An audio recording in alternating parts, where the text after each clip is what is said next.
Pada saat ini kita akan belajar firman Tuhan. Kita sama-sama belajar. Saya lebih senang tidak memakai istilah saya lagi berkhotbah, namun kami lebih senang bahwa kita belajar bersama-sama firman Tuhan. Sama-sama butuh firman Tuhan.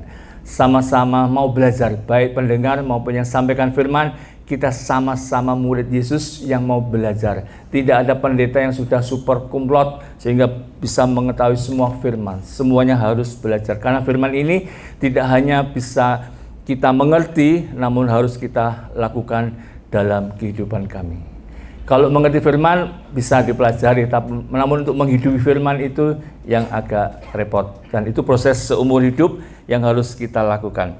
Pada pagi yang indah ini, kita akan belajar bersama-sama dengan tema The Iceberg Phenomenon of Christless Christianity.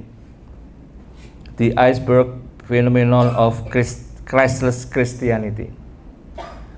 Fenomena gunung es Kristen tanpa Kristus. Banyak orang Kristen masa kini tampak kuat dan bersemangat di dalam ibadah. Itu permukaannya. Mereka aktif, rajin beribadah, dan tampak percaya diri dalam imannya.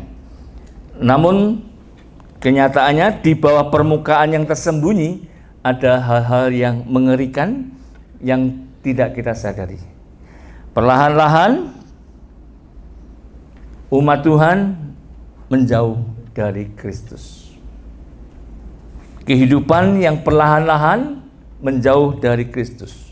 Matius pasal 15 ayat 8 berkata demikian. Bangsa ini memuliakan aku dengan bibirnya, padahal hatinya menjauh daripadaku. Tanpa kita sadari, mungkin kita atau siapa, kita tidak usah ngomong orang lain, mungkin kita koreksi diri kita. Apakah kita hanya memuliakan Tuhan di permukaannya, di bibirnya? Koreksi hati kita, apakah kita semakin hari ini semakin mendekatkan diri kepada Tuhan atau semakin menjauhi Tuhan tanpa kita sadari? Mungkin kita masih sibuk pelayanan, masih bisa datang ke gereja. Namun apakah hati kita semakin kagum pada Tuhan, semakin rindu hadirat Tuhan, atau hanya suatu rutinitas saja? Ini yang kita sebut fenomena gunung es. Kekristenan tanpa Kristus. Kristen tanpa Kristus adalah orang yang menyebut diri Kristen tetapi hidup tanpa ada hubungan pribadi dan nyata dengan Kristus. Mari kita koreksi diri kita, kekristenan kita. Apakah masih ada hubungan pribadi dan nyata dengan Kristus? Seberapa kita punya hubungan pribadi? Seberapa setiap hari, setiap waktu kita membangun hubungan pribadi dengan Kristus? Atau merasa sudah aman, nyaman, pokoknya rajin ke gereja, sudah melayani, tanpa kita tahu bahwa sebetulnya kita lagi menjauh hati kita dari Tuhan. Dalam fenomena gunung es yang tampak di atas permukaan itu hanya 10%-nya. 10% nampak. Mungkin gereja yang penuh jemaat, pelayanan yang kreatif dan ramai, lagu-lagu pujiannya keren, panggungnya megah, mewah, lightingnya megah, gerejanya banyak program-program. Itu permukaan atas. Hanya 10%. Namun ada 90% yang tersembunyi, yang tidak nampak. Ternyata didapati doa yang mulai padam. Berapa banyak gereja-gereja besar tidak peduli dengan doa. Bahkan tidak ada grup pendoanya. Tidak ada komunitas yang mendoakan gerejanya. Dia pikir tidak perlu lagi berdoa. Tanpa berdoa jemaat sudah berbondong-bondong. Gereja programnya jalan. tanpa disadari kehidupan doanya sudah padam. Tidak ada yang tahu. Siapa bisa tahu kita rajin berdoa atau tidak? Hanya kita dan Tuhan. Itu yang tersembunyi. Hubungan pribadi dengan Tuhan sudah renggang. Apakah masih ada cinta mula-mula? Apakah masih ada kerinduan baca firman, dekat sama Tuhan untuk hal-hal rohani? Atau mungkin ada dosa-dosa kecil. Kecil kok Pak, gak apa-apa kita toleransi. Jadi nyaman-nyaman aja. Orang lain juga begitu. Orang Kristen lain juga begitu. Bahkan hamba Tuhan juga begitu. Kita pelihara dosa kecil. Kita toleransi dosa kecil. Itu 90% yang tidak kelihatan. Kerohanian yang burning out. Sudah letih lesu secara rohani. Kasih yang dingin. Baik kepada Tuhan. Baik kepada sesama. Tidak peduli lagi pelayanan Tuhan. Tidak peduli lagi gereja lagi apa, kurang apa, membutuhkan apa. Pokoknya aku nyaman. Ini 90% yang tidak nampak. Dan banyak orang nggak peduli. Yang dipedulikan hanya mengejar yang 10%. Gereja rame. Worshipnya keren, musiknya keren. Hanya mengejar yang 10%. Tidak peduli, bahkan mengabaikan yang 90%. Tidak lagi hidup berpusat kepada Kristus. Iman tanpa Kristus sebagai pusatnya mungkin kelihatan kuat, namun rapuh dan bahaya. Gereja, umat Tuhan, anak Tuhan yang tidak berpusat pada Kristus dalam bahaya laten. Bahaya laten itu tidak nampak, tidak kelihatan, tidak tahu, tidak sadar. Tiba-tiba hancur. Tiba-tiba meninggalkan Tuhan. Siapa yang tidak pernah tahu, dengar cerita kapal Titanic? Ya, kapal yang super mewah pada waktu itu. Dan dijamin tidak akan bisa tenggelam, katanya. Bahkan Tuhan pun tidak bisa menenggelamkan kapal itu, katanya. Namun apa yang terjadi? Tanggal 14 April 1912 kapal Titanic yang begitu mewah, super canggih waktu itu tenggelam. Karena menyepelekan gunung es. Gunung es yang nampaknya kecil, namun dia tak sadar bahwa di bawah permukaan Laut Atlantik itu ada bongkahan besar gunung es. Dia hanya memperhatikannya 10% yang nampak. Tidak bahaya. Namun dia lupa di bawah permukaan yang tidak nampak 90% itu justru itu yang menenggelamkan kapal Titanic yang super mewah dan kokoh itu. Bapak Ibu, fenomena Kristen tanpa Kristus, tanpa sadar melanda kita pada zaman ini, pada masa ini. Karena gereja Tuhan hanya memperhatikannya 10%. Karena orang Kristen jemaat Tuhan hanya mengejar yang 10%. Gereja yang megah, gereja yang mewah, gereja yang AC-nya dingin, gereja yang sound systemnya bagus, gereja yang worshipnya keren, pengkhotbah yang selebritis, yang terkenal, yang viral. Itu 10%. Berapa banyak orang Kristen itu gereja Tuhan memperhatikan yang 90%. Bagaimana kehidupan jemaat, bagaimana hubungan jemaat dengan Tuhan. Apakah hatinya merindukan Tuhan? 2 Timotius pasal 3 ayat 5 berkata demikian. Secara lahiriah mereka menjalankan ibadah mereka, yaitu kita. Kita ini orang Kristen. Secara lahiriah mereka menjalankan ibadah mereka, tetapi pada hakikatnya mereka memungkiri kekuatannya. Jauhilah mereka. Artinya jangan seperti itu. Secara lahiriah mereka, siapa mereka? Mereka tidak lain adalah kita orang Kristen. Kita hamba Tuhan, kita pemain musik, kita semua yang terlibat dalam pelayanan Tuhan.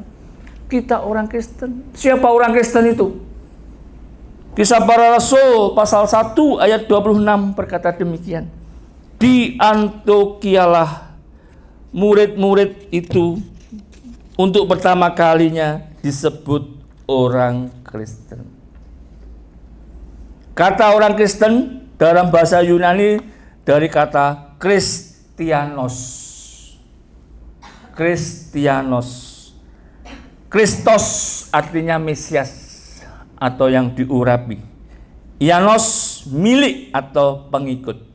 Jadi orang Kristen berarti adalah orang yang menjadi milik Yesus atau pengikut Yesus yang sejati.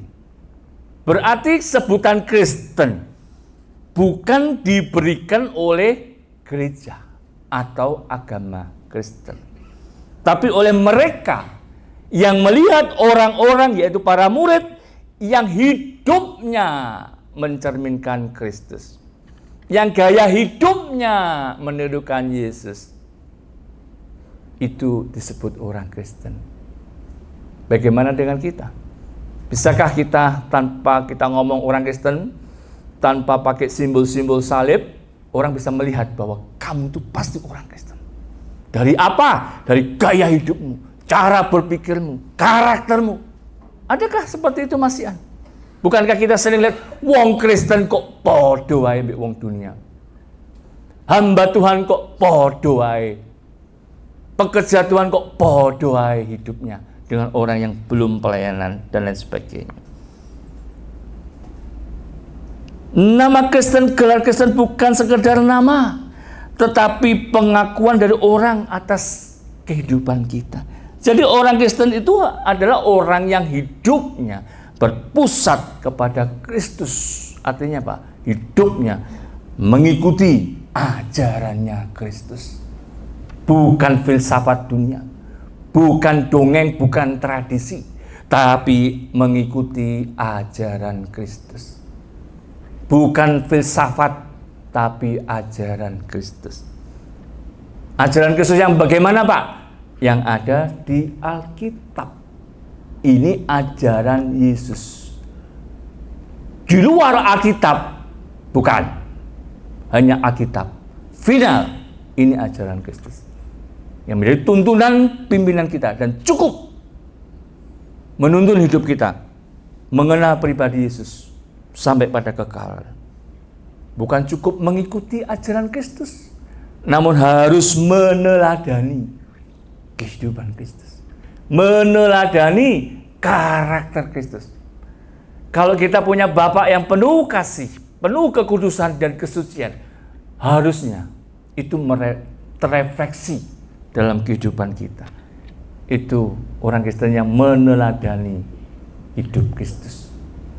Dan orang Kristen ada orang yang menjadi terang dunia bagi Yesus, bukan bagi dirinya sendiri. Apapun yang kita lakukan untuk kemuliaan Tuhan, kebesaran nama Tuhan, bukan kebesaran nama pendeta, bukan kebesaran nama denominasi gereja. Berapa banyak gereja-gereja, nama gereja-gereja sudah mencuri kemuliaan Tuhan. Bukan Yesus yang ditinggikan, namun nama denominasi gereja. Itu kekristenan tanpa Kristus, tanpa sadar. Banyak sudah gereja-gereja besar khususnya mencuri kemuliaan Tuhan. Dan biarlah Tuhan yang menjadi hakim atas semuanya itu. Quote-nya, orang Kristen yang sejati bukan diukur dari gereja yang dihadiri, tetapi dari Kristus yang dihidupi. Apakah kita sudah menghidupi ajaran Kristus, teladan Kristus, firman Kristus? Kalau belum, berarti kamu orang Kristen yang tanpa Kristus. Orang Kristen tanpa Kristus. Makanya di Alkitab tadi dikatakan secara lahiriah mereka menjalankan ibadah mereka. Morphosis Eusebius artinya mereka memiliki bentuk luar atau penampilan yang saleh. Loh, penampilannya saleh loh. Mereka kelihatan baik. Kelihatan baik. Kelihatan baik itu apa pasti baik? Enggak ya, kelihatan baik. Pakaiannya, salibnya, bahkan omongannya tuh rohani banget tuh. Haleluya, puji Tuhan, shalom. Itu 10%. Tampak dari luar. Tapi firman Tuhan mengatakan mereka memungkiri kekuatannya. Memungkiri kekuatan ibadah. Dinamin autis arnemenoi, maksudnya menolak atau tidak memiliki kuasa yang mengubah hidup. Orang Kristen yang hidup tanpa Kristus, saya jamin tidak ada Roh Kudus dalam dirinya. Tidak ada firman yang menjadi tuntunan hidupnya. Kalau orang model demikian, tidak akan bisa berubah hidupnya. Dia akan tidak seperti Yesus, tidak akan seperti Yesus. Dia akan hidup seperti pada umumnya orang dunia. Lalu apa ciri-ciri Kristen tanpa Kristus? Yang pertama, beragama Kristen tanpa ada relasi dengan Kristus, tidak punya hubungan pribadi dengan Tuhan Yesus.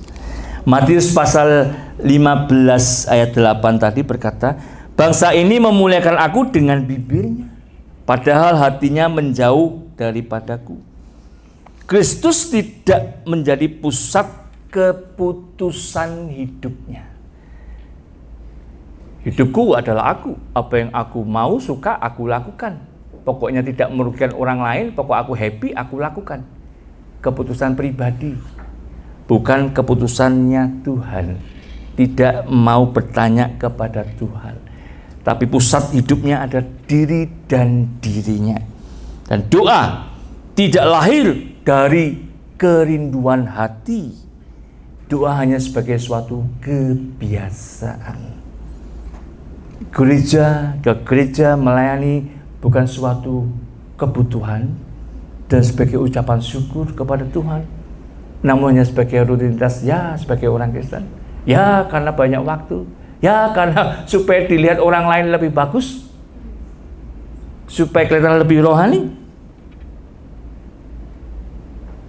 Tapi kerinduan hati sudah tidak ada. Hati-hati. Gereja hanya sebagai tempat komunitas, bukan sebagai tubuh Kristus. Berapa banyak kita berkomunitas di gereja hanya pengen ketemu ini, ketemu itu, pengen ketemu pendeta dan lain sebagainya, pengen kembangkan bisnis dan lain sebagainya. Bukan lagi suatu ibadah yang membangun hubungan dengan Tuhan. Membangun relasi dengan Tuhan supaya semakin intens. Supaya semakin mengenal pribadi Tuhan Yesus itu bagaimana. Itu ciri pertama. Kristen tanpa Kristus. Tidak ada koneksi sama Tuhan. Casingnya Kristen, tapi tidak ada koneksi. Enggak ada. Yang kedua, ajarannya bersifat antroposentris, bukan Kristos-sentris. Bukan berpusat pada Kristus, tapi berpusat pada manusia. Matius pasal 15 ayat 9, firman Tuhan dengan tegas berkata, percuma mereka beribadah kepadaku. Kenapa percuma? Sedangkan ajaran yang mereka ajarkan ialah perintah manusia. Ilmu psikologi, ilmu motivasi, dan lain sebagainya. Perintah manusia. 2 Timotius pasal 4 ayat 3 dan 4 berkata, karena akan datang waktunya, dan saya kira sekarang ini waktunya sudah seperti ini. Sudah datang waktunya. Akhir daripada akhir zaman. Orang tidak dapat lagi menerima ajaran sehat, tetapi mereka mengumpulkan guru-guru, pendeta-pendeta, pengajar-pengajar, penginjil-penginjil menurut kehendaknya. Untuk apa? Memuaskan telinganya. Karena mereka berpikir Senin sampai Sabtu sudah di tempat kerja udah jenuh, banyak tekanan, rintangan, ke gereja kepengen happy-happy, pengen khotbah yang berkat-berkat. Bagaimana kunci sukses? Bagaimana 3 sukses meraih keberhasilan hidup? Wah, itu yang mereka kejar. Tapi di gereja nanti kalau pendetanya, aduh, khotbahnya keras, bikin tobat, negur dosa, negur kesalahan, nggak mau mereka. Nggak mau mereka. Maunya yang menyukakan telinga. Ayat 4, mereka memalingkan telinga. Bagaimana Pak kalau sudah tahu ke gereja? Ya ngantuk aja. Nah, jadi yang ngantuk-ngantuk ini ya, termasuk itu. Ya nggak boleh ngantuk. Ya. Memalingkan telinga dari kebenaran dan membuka pada dongeng. Iya dong. Berapa banyak gereja hanya cerita tentang pengalaman pribadi, dongeng, ngimpi, dan lain sebagainya. Tidak berdasarkan Alkitab, tidak berdasarkan firman Tuhan, tidak mengajarkan. Kalau pengajaran itu dari yang tidak tahu menjadi tahu. Kalau sudah tahu, percaya dan menghidupi. Makanya saya lebih suka hari ini bukan khotbah, tapi kita belajar. Sama-sama belajar. Kalau belajar ngerti, melakukan. Kalau khotbah kita mendengar, kamu mendengar setelah itu lupa. Betul. Nah, kita harus belajar seperti itu. Ajaran yang bersifat antroposentris. Yang diajarkan bukan Injil sejati. Injil sejati itu adalah Injil salib Kristus. Ini penting. Sampai Rasul Paulus berkata, barang siapa bahkan seorang malaikat pun kalau memberitakan Injil selain Injil yang aku beritakan, yaitu Injil salib Kristus yang menderita, terkutuklah dia. Tapi berapa banyak pendeta berani mengajarkan tentang salib, bahwa salib itu kan penderitaan. Bagaimana orang Kristen mengalami penderitaan tapi harus tekun, taat. Contohnya sudah Tuhan Yesus. Ya kan? Maunya kalau jadi Kristen janjinya berkat dan sebagainya. Itu yang menyenangkan telinga. Karena banyak sekali Injil sudah diganti dengan ajaran motivasi. Ajaran-ajaran untuk yang popularitas. Seperti itu dan lain sebagainya. Kalau kita belajar teologi, banyak sekali Injil-Injil yang seperti Injil, namun bukan Injil yang sejati. Menyingkirkan Injil salib, karena salib itu kan identik dengan penderitaan. Justru Kristen tanpa salib, nothing. Kristen tanpa penderitaan, tidak ada penebusan. Dan orang Kristen yang sejati tidak takut menderita dalam kebenaran, dalam firman Tuhan. Kalau menderita karena dosanya, bertobat. Berapa banyak Injil sudah diganti dengan Injil kemakmuran. Apa itu? Berkat. Ikut Tuhan, diberkati. Banyak doa, banyak berkat. Tidak ada doa, tidak ada berkat. Kan transaksional namanya, ya kan? Transaksional. Melayani Tuhan, pasti berkatnya lebih. Kenyataannya kalau melayani Tuhan, malah tidak ada berkat, malah ada penderitaan. Akhirnya komplain sama Tuhan, meninggalkan Tuhan. Kita pernah dengar tuh Injil hipergrace ya. Nah, hipergrace. Sekali selamat tetap selamat, Tuhan mengambil dosa sekali untuk selama-lamanya. Sehingga tidak perlu lagi kita bertobat minta ampun dosa. Itu menurut saya menghina kasih karunia. Rasul Paulus kan pernah berkata, apakah karena kasih karunia itu lalu aku boleh berbuat dosa sekali-kali? Tidak. Justru orang yang hipergrace ini, ajaran hipergrace ini, itu menghina kasih karunia Tuhan. Alkitab mengajarkan kita harus hidup dalam pertobatan. Seorang Daud aja pernah berkata, ujilah aku Tuhan, selidikilah aku Tuhan, apakah hatiku serong. Karena manusia itu kadang-kadang tidak sadar apa yang dia lakukan. Saya beritahu, tidak ada dosa sekecil apapun yang bisa masuk ke surga. Tetapi juga tidak ada dosa sebesar apapun yang tidak bisa diampuni. Kalau ajaran hipergrace hanya ngomong sekali, bertobat selamanya sudah selamat, dosa sudah diampuni sekarang, terus perbuatannya, hidupnya tidak meneladani Kristus, tidak mencerminkan Kristus, tidak menjadi kemuliaan bagi Tuhan, bagaimana? Tapi Injil-Injil yang begini kan menyenangkan telinga. Suka orang. Sehingga orang pelayanan selingkuh jalan, pelayanan korupsi jalan. Ya, karena kan sudah diampuni. Nah, ini ajaran-ajaran menurut saya sesat. Biar kita jelas, ya. Kalau kita ngomong doktrin itu harus hitam dan putih supaya jemaat tidak bingung. Kita banyak lihat tradisi manusia. Kadang-kadang kita menceritakan tradisi, mengutbahkan tradisi, bahkan seakan-akan tradisi itu selevel nilainya dengan firman Tuhan. Ya. Tradisi yang baik diterima selama itu tidak melanggar firman Tuhan. Selama itu seiring dengan firman Tuhan. Ya. Yang berikut, ibadah sudah menjadi pusat hiburan, bukan pusat doa. Ya kan? Ajaran yang diajarkan bukan Injil salib. Terus ibadah sebagai tempat hiburan, sebagai ajang transaksional. Ya kan? Berapa banyak hamba Tuhan itu seringkali mengkondisikan jemaat untuk bertransaksi sama Tuhan. Kalau kamu rajin ngasih perpuluhan, diberkati berlimpah. Ada yang 50 kali, ada 100 kali lipat. Itu namanya kan transaksional sama Tuhan. Bukan itu. Yang Tuhan ajarkan ketaatan, kesungguhan, hubungan. Kalau kamu punya hubungan sama Tuhan hanya ingin dibuat Tuhan kaya, dibuat Tuhan sehat, tidak ada masalah, kamu mau kamuflase Tuhan. Kamu hanya memanfaatkan Tuhan. Kamu tidak menjadikan Tuhan Tuhanmu, hanya juru selamatmu. Bahkan sorry to say, agak kasar, kamu menjadikan Tuhan kacungmu ya. Kamu suruh-suruh Tuhan seenak udel ya. Kalau tidak nurut, kamu meninggalkan Tuhan. Siapa kamu? Siapa Tuhan?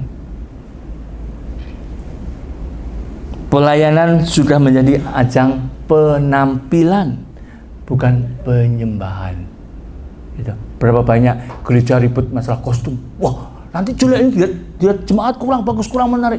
Yang diributkan penampilan, bukan penyembahan. Pelayanan itu ajang penyembahan, bukan show, bukan penampilan. Makanya saya pernah dengar di gereja yang ada, bukan di sini, bukan di Surabaya, tidak tahu entah di mana, di kota antah berantah, yang bisa menjadi pelayan Tuhan, apalagi yang worship singer itu harus yang punya duit. Lek gak punya duit gimana? Kostumnya kan gonta-ganti, ya kan? Nah, makanya mereka yang punya kerohanian bagus tapi nggak duit mek Jena, nggak bisa melayani Tuhan. Yang bisa melayani Tuhan, nggak peduli rohaninya bagus semua, yang penting hendak Jena bisa. Nah, yang penting kan bisa gayanya itu loh. Enggak, bukan penyembahan lagi, tapi ajang penampilan. Coba kita lihat ya, gereja-gereja, khususnya di kota-kota gede, itu desain gerejanya itu seperti pusat hiburan, betul nggak? Gereja loh, didesain pusat hiburan, panggungnya dibikin nyaman, mewah. Jadi orang ke gereja, jemaat tuh nggak cari Tuhan loh, cari kenyamanan, cari kemegahan gereja, cari sound yang di telinga itu, waduh gimana gitu loh.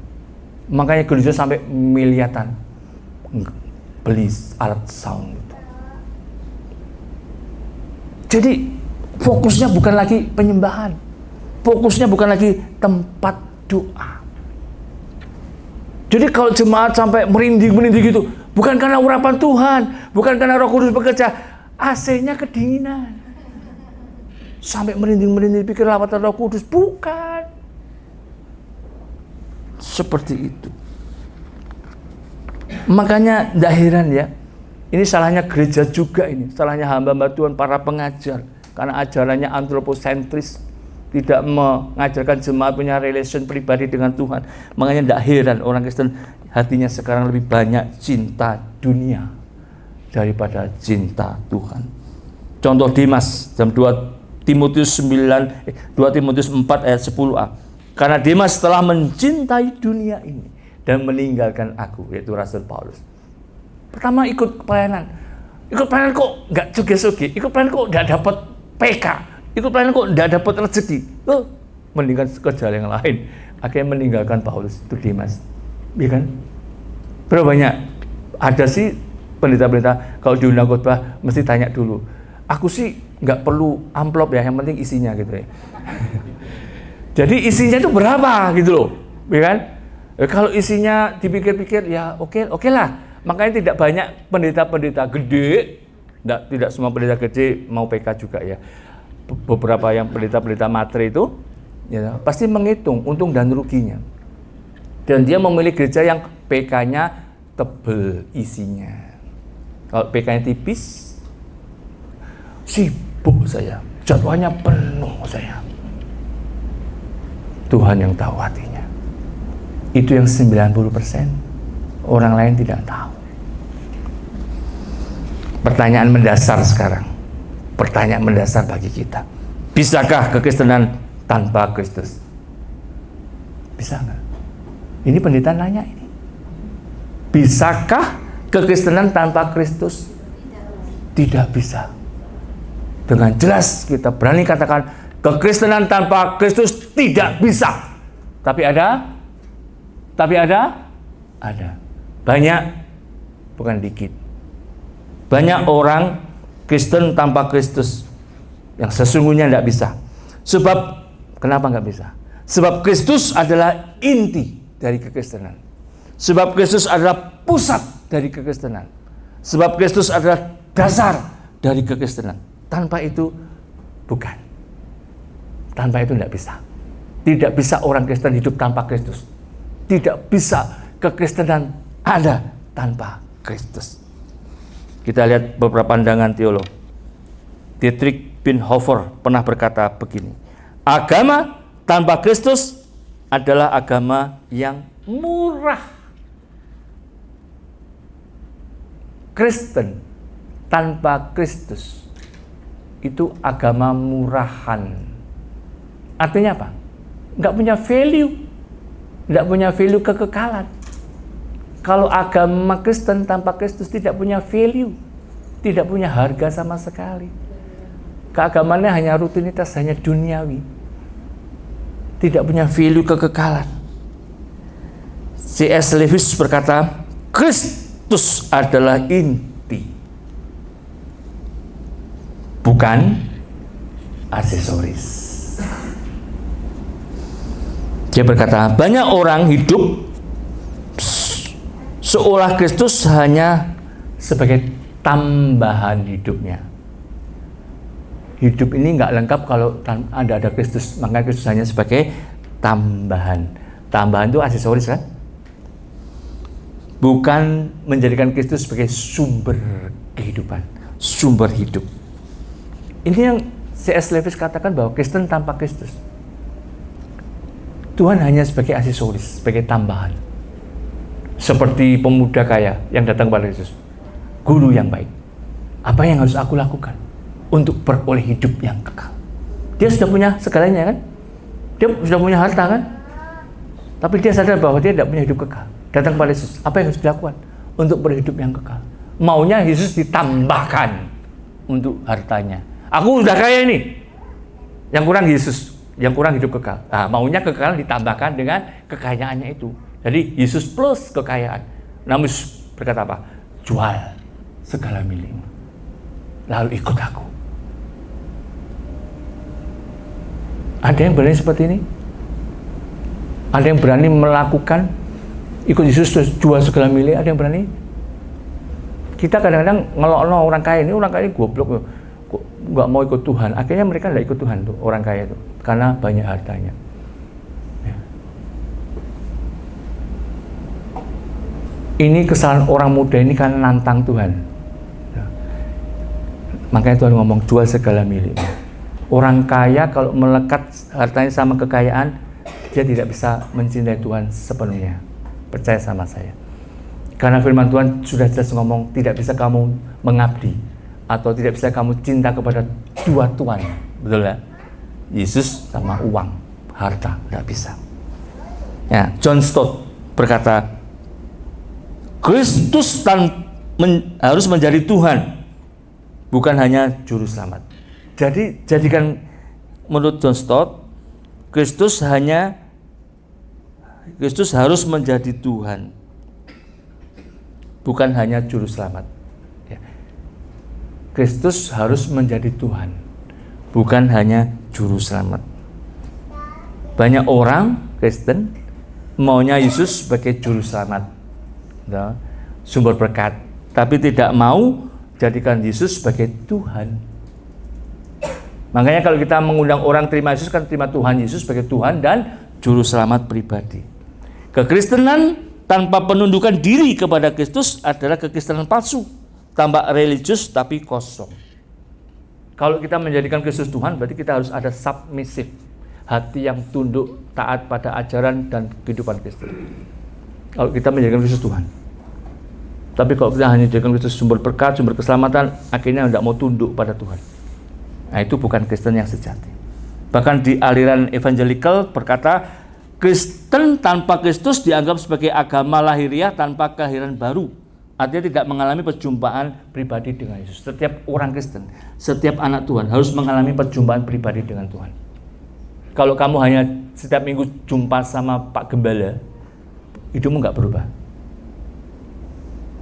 Yang bisa merubah hidupmu kalau kamu mengalami perjumpaan dengan pribadi Yesus, itu akan merubah hidup.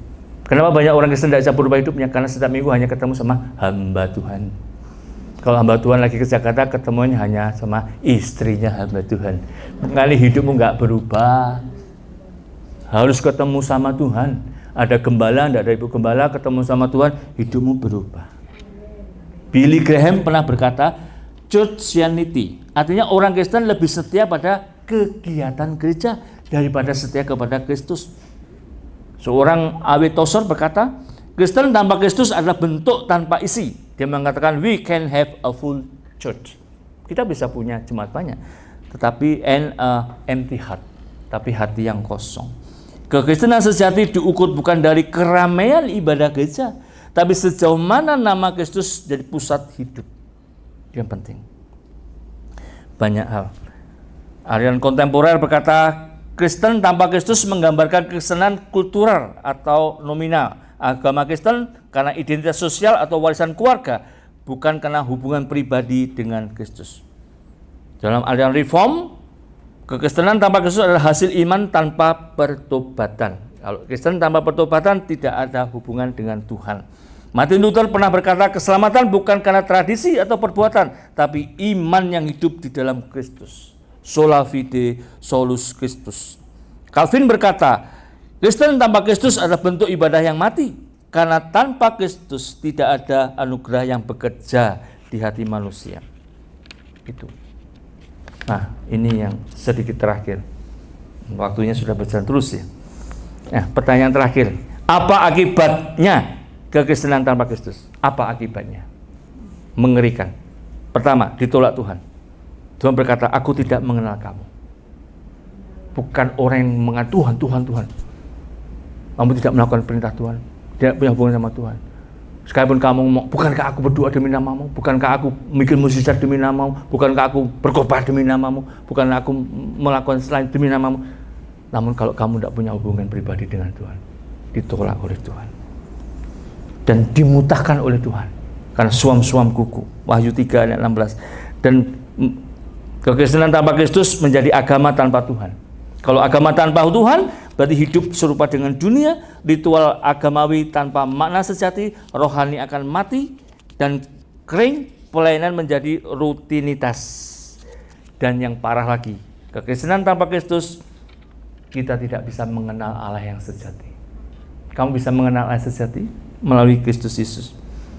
Orang yang tidak mengalami Kristus, tidak mengenal Allah sejati, tidak mengalami keselamatan kekal, tidak mengalami transformasi hidup, tidak mengalami pertobatan sejati, tidak cinta Tuhan.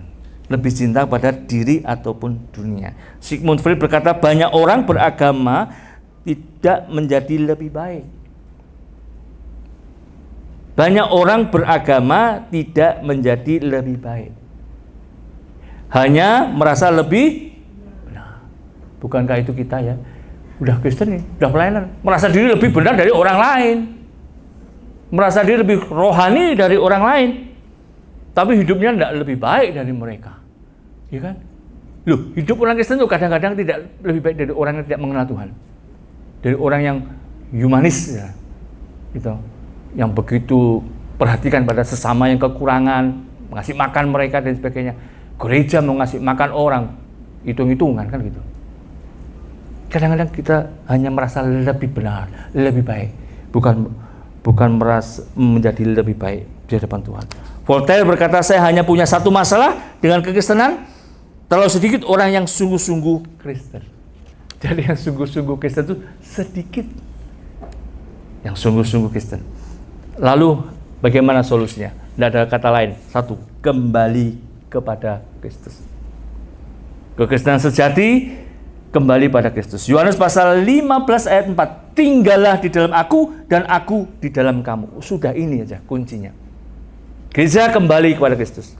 Hidup di dalam Tuhan, Tuhan di dalam dia. Tinggallah di dalam aku di dalam kamu. Meno, bahasa Yunaninya. Artinya apa? Tinggal tetap, tidak berpindah, berdiam, terus-menerus bersatu dengan Tuhan. Jadikan Yesus pusat hidupmu. Hidup dalam pertobatan, bangun relasi dengan Tuhan, kembali pada kasih mula-mula. Semangatkan lagi. Kesimpulan terakhir. Fenomena Kristen tanpa Kristus seperti gunung es yang sangat berbahaya. Dia dingin, dia diam, tapi bisa menenggelamkan iman yang paling megah sekalipun. Tuhan memanggil kita kembali kepada Kristus. Hidup di dalam Kristus, Kristus di dalam kita. Biar Kristus menjadi pusat hidup kita. Dan gereja Tuhan kembali pada Kristus. Jadikan Kristus pusat gereja, pusat pengajaran, pusat penyembahan, pusat pelayanan. Populerkan nama Kristus, muliakan nama Kristus. Jangan jemaat mempopulerkan nama gereja. Jangan jemaat mempopulerkan nama hamba Tuhan. Populerkan, muliakan nama Yesus saja. Amin. Segala kemuliaan bagi Tuhan.